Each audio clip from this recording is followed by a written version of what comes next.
center of mass taking the shortest line is the penultimate goal.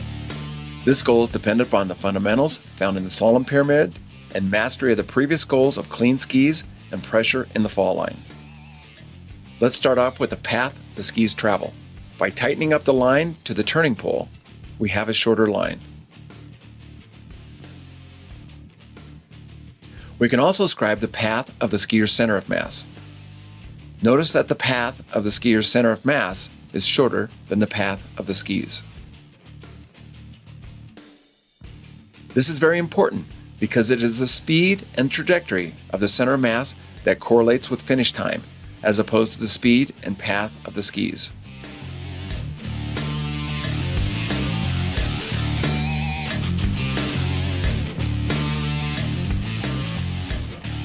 To summarize up to now, we have seen that the skier can take a tighter path to the turning pole, and then they can reduce the distance their center mass travels.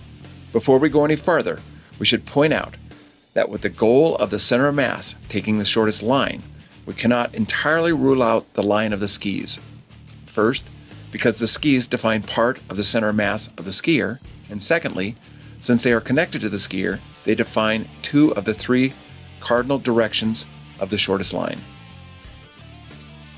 Two of the three cardinal directions are what we have been referring to up to now: left and right across the slope and up and down the slope, or usually thought of as the tactical line of the skis. Since skiing is performed in a three-dimensional environment, the ski racer can shorten the line even more. This would be the distance of the trajectory the skier's center of mass travels. During a run, the skier's center of mass moves up and down.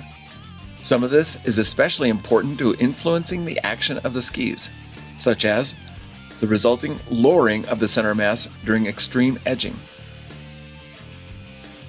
It is the moment between turns that is usually the culprit. An excess vertical rise increases the distance the center of mass travels. Imagine we could put a rope or cord in space, defining the line of the skier's center of mass. If we then straightened out this rope or cord and measured it, that measured length would be the distance the skier's center of mass actually traveled. Ultimately, we want to have the center of mass taking the shortest line. This is dependent on the path of the skis and the trajectory of the skier's center of mass.